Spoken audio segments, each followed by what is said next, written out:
Jadi yang pertama-tama ada, yang awal-awal ada adalah Allah Subhanahu Wa Taala. Kita dah sampai kepada sifat yang kedua yang wajib diketahui oleh seorang Muslim, yang berbunyi Al-Qidam. Artinya dahulu. Yang harus mana yang mesti, yang wajib kita yakini bahawa makna Qidam sebagai zat yang menciptakan seluruh alam. Maka keberadaan Allah Subhanahu Wa Taala, kewujudan Allah Subhanahu Wa Taala pasti lebih terdahulu daripada ciptaannya. Sebagaimana firman Allah Subhanahu Wa Taala, huwal awwal wal akhir wal zahir wal batin wa huwa bikulli syai'in alim. Artinya, dialah yang maha awal dan yang maha akhir, yang maha zahir dan yang maha batin, dan dia mengetahui segala sesuatu. Disebutkan dalam ayat kat sini, wal awwal wal akhir, dialah zat yang maha awal. Tidak ada sesuatu apapun yang mendahului kewujudan Allah Subhanahu Wa Taala. Jadi yang pertama-tama ada, yang awal-awal ada adalah Allah Subhanahu Wa Taala. Makna lain daripada Qidam adalah la awwala liwujudihi, tidak ada permulaan dari kewujudan Allah Subhanahu Wa Taala. Berbeza dengan kewujudan manusia. Manusia ini ada awal dia. Contoh saya lahir 97. Maka awal kewujudan saya pada tahun 97. Ada kat sini umur 8, lahir dia 85. Maka awal kewujudan dia 85. Bumi sekalipun mesti ada permulaan. Sebab ailatul wujud juga, sebab punca daripada kewujudan adalah Allah Subhanahu Wa Taala. Maka hal yang perlu kita yakini, yang perlu kita imani adalah kewujudan Allah tidak ada awal. Allah yang pertama ada. Jangan berfikir siapa yang menciptakan Allah. Tak ada siapa yang menciptakan Allah. Tak ada yang menciptakan Allah. Dan dahulunya Allah tu bukan dahulunya zaman. Macam orang sebut pada zaman dahulu. Tok yang kita dulu tu terdahulu secara zaman. Sedangkan terdahulu Allah Subhanahu Wa Taala adalah secara zat. Maknanya zat Allah Subhanahu Wa Taala memang terdahulu, yang tidak dikaitkan dengan waktu. Sebab kewujudan Allah juga tidak dikaitkan dengan waktu. Seperti mana kewujudan Allah Subhanahu Wa Taala tidak dikaitkan dengan tempat. Ada orang percaya bahawasanya Allah berada atas langit. Berada atas langit itu maknanya apa? Kita menisbatkan tempat kepada Allah Subhanahu Wa Taala. Dan yang bertempat itu adalah sifat manusia. Sifat manusia. Nah, kalau ada orang cakap Allah tu ada di atas langit, saya serukan kepada yang ada di atas. Kan ada orang cakap gitu. Rezeki kita tak tahu. Tak tahu, saya serukan kepada yang di atas. Siapa atas tu? Bubung. Apa lagi?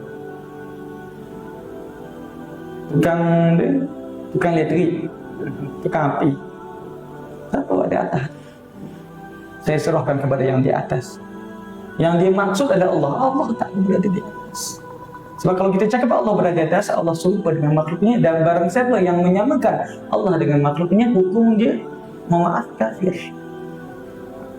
Kita mungkin sebelumnya dah tahu, kita jadi tahu, alhamdulillah. Allah berikan kita kefahaman yang betul. Baik, ini kita kembali lagi. Sifat wajib yang kedua yang perlu diketahui oleh seorang Muslim adalah Allah bersifat dahulu.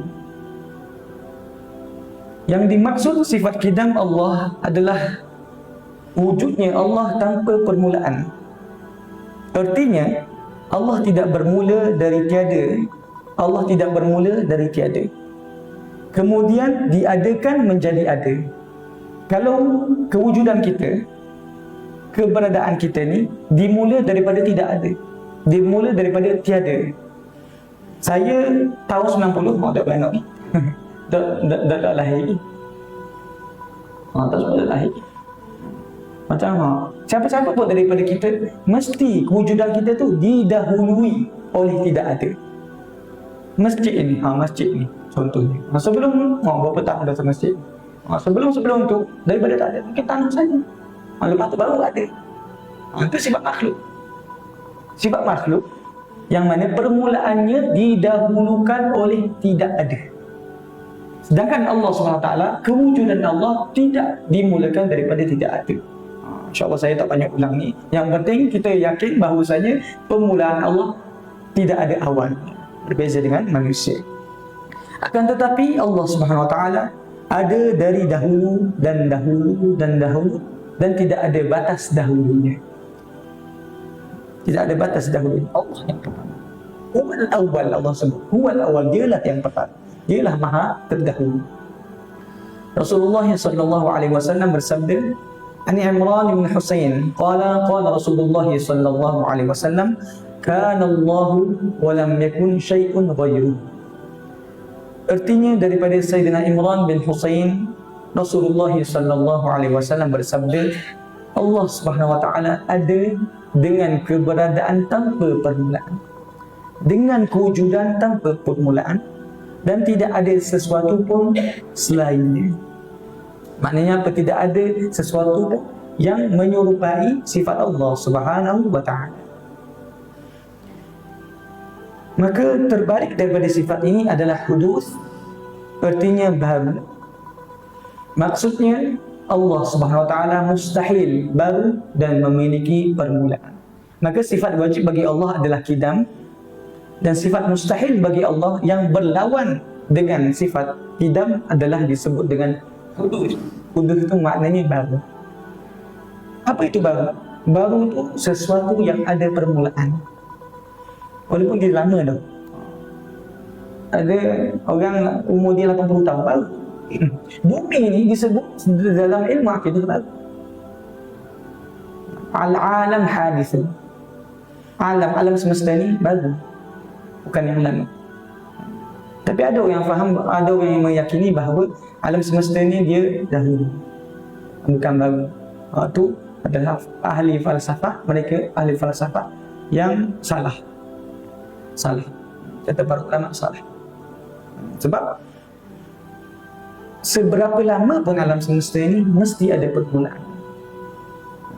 Dan bermulanya alam semesta adalah daripada penciptaan Allah Subhanahu wa taala. Sebab kalau kita cakap alam semesta ni lama, maknanya apa?